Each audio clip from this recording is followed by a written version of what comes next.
All right, I told you guys in other videos that for the most part, we don't nail our trusses down to interior walls. There is some trusses, like these ones here with the uprights, we have to pin the bottoms, and then we have to frame that to the vault. But on that side, with the vaulted trusses, the scissor trusses and stuff, there's not gonna be a whole lot of uplift there. If anything, there's gonna be downward pressure. Over here, with the bottom cords, these have deflection, so they could rise and drop. But you still have to hold your walls laterally, right? So how do you do that? This is how we do it right here.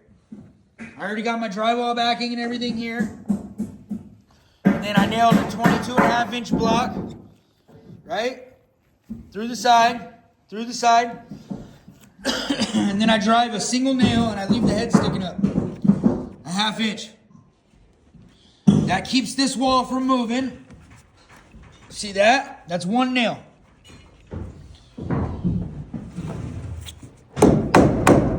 Does not move. Right? So that's one nail. Because this is only one nail and that nail is straight up and down and it has a 1/2 inch sticking up, this could rise and drop back down if it needs to.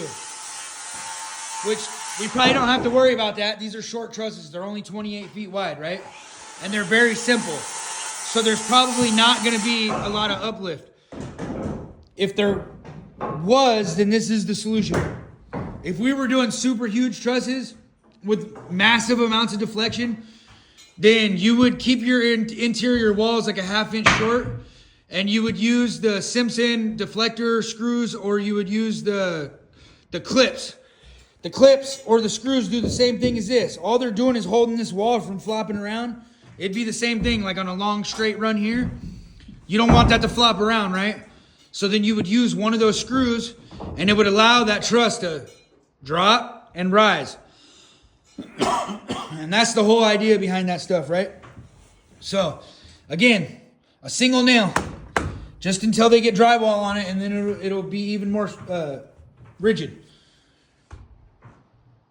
Anyways, that's what we're working on today. Is we're done with the outside and we're running the rest of this interior stuff. And we'll pretty much be done with this house until house wrap and foam insulation, right? So I'm getting ready to put this strong back up. That's why I got a 2x6 and a 2x4 here. It's gonna get a strong back here, brace up to here, and then brace back down to here somewhere, right? And that's how we're gonna lock it in.